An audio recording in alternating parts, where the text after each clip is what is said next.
Time for some quick food poisoning for thought. There was a power outage yesterday, so I'm running behind on a bunch of chores, and so this is going to be hopefully fairly brief.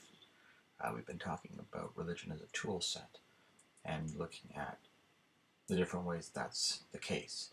So far, I've been talking about the rituals and the taboos and all of the non-physical components and tools that religion kind of combines into one handy tool chest. I want to take a brief pause and look at how some of those can influence the course of a culture. Let's start with the religion I'm most familiar with, which would be Christianity. If we look back 100 years ago or so, the human population was less than 2 billion people. Skip ahead now, in the early stages of the 21st century, and it's now over 7 billion. It has doubled twice in the last 100 years. Previous doublings took hundreds of years, sometimes thousands of years. They have been speeding up. Now, there is obviously some sort of upper limit, but that's kind of a terrifying thought. Overpopulation is a very real problem. So what does the Bible say on this?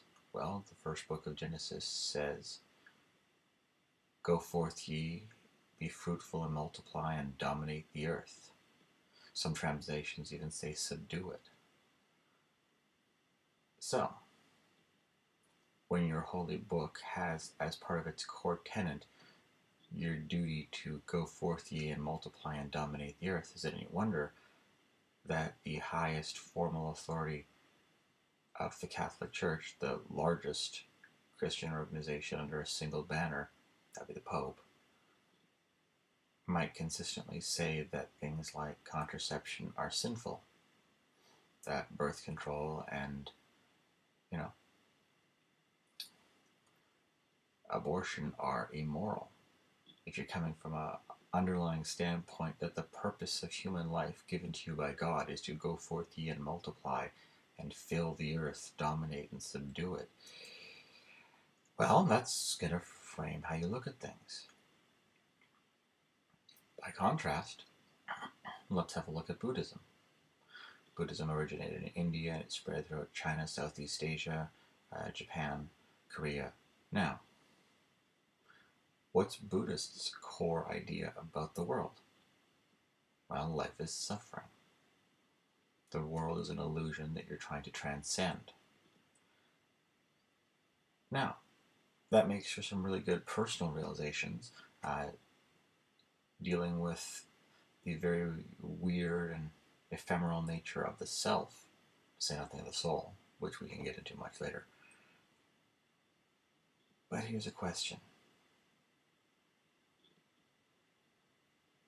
Like the apocalyptic Southern Baptist Christians who expect revelation in the next 50 years and the world to end, how much impetus do you think somebody who thinks the world is an illusion might have to protect the environment? Now, that's not to say they don't.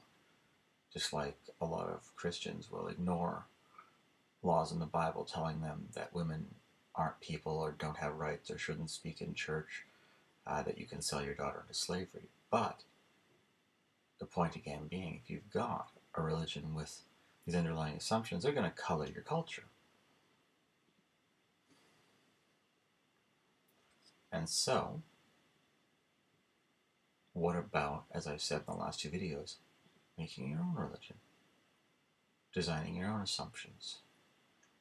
Building a set of underlying religious mythologies that actually work in your favor and potentially in the Earth's favor, because let's be honest, things aren't doing so well. This is why we need to re-examine religion and approach it not just as a set of tools, but also as a work in progress that maybe we can tinker with and make it do better things. It's not just a set of tools, it's the Volkswagen that we're driving, and we've just discovered that the emission reader has been deliberately set wrong. So let's fix that. Let's build our own religion.